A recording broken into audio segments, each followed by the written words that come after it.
It's 2020. We're living in a pandemic.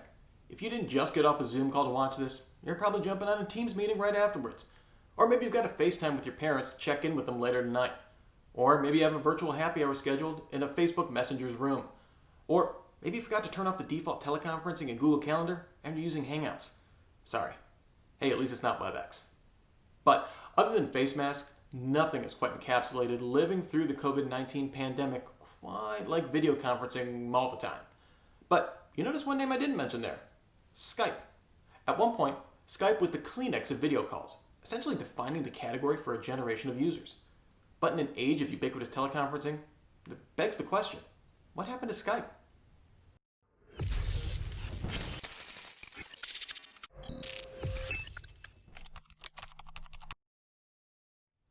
So let's start by saying that Skype in no way invented the idea of video calling. Basically, as soon as the telephone was invented, people started thinking about pairing it with video, going all the way back to an 1878 concept called the telephonoscope. Bell Labs even had an operating two-way television telephone in experimental use all the way back in 1930, although it took Ma Bell another 40 years to actually offer video conferencing as a service. Given that the cost of the service was about $1,000 a month plus $100 an hour in 2020 money to make calls, it was unsurprisingly a commercial flop. Aside from astronomical pricing, one of the issues that AT&T and other pre-digital video conferencing had was the need to run the service on traditional phone lines, with AT&T having to run 3 total lines to support the service, all of which needed significant signal boosting if they were going to place a call more than a few miles apart. Skype had the advantage of not having to operate over public switch telephone networks. Instead, it was part of the second generation of voice over IP or VoIP providers, launching in beta in August 2003. Founders Janus Friis and Niklas Zennström set out to reduce the cost of voice calls, looking to use peer-to-peer protocols to distribute the network load, kind of similar to Kazaa at the time. In fact, Skype actually comes from the abbreviation Sky Peer-to-Peer. Even before Skype introduced video calling, arguably its most distinctive feature, it had over 1 million concurrent users and had carved out about 3% of the international call market. eBay bought them for $2.6 billion that same year.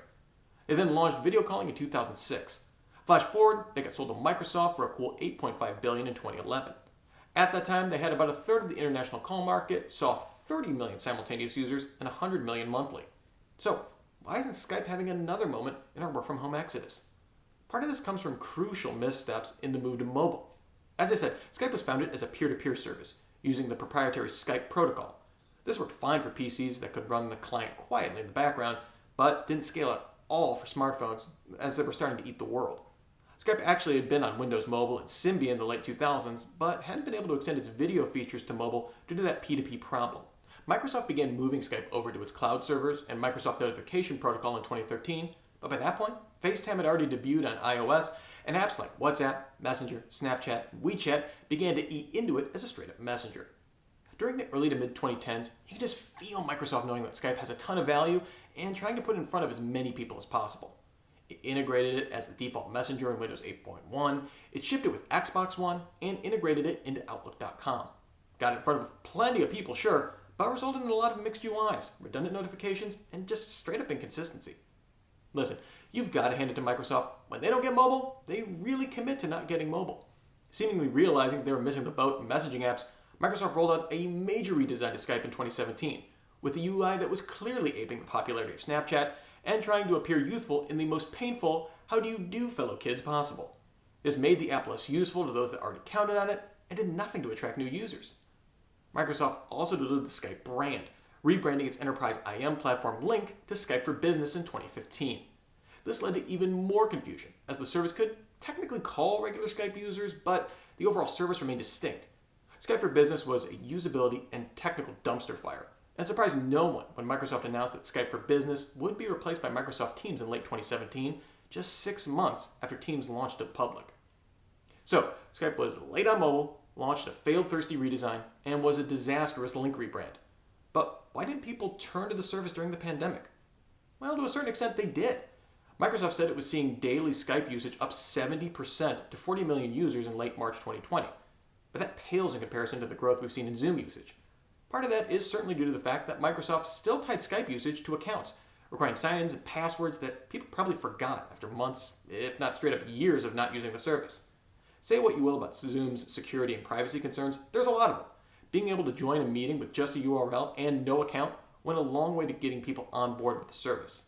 Microsoft eventually offered the same feature, but even with Zoom bombing concerns, it seemed to have already lost the mindshare battle in the early pandemic days. Right now, Microsoft's line with Skype is that it's keeping it around for anyone who still enjoys using it.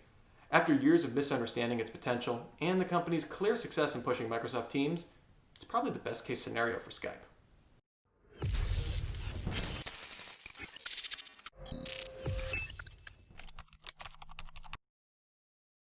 Hey, thanks for watching this episode of Checksum.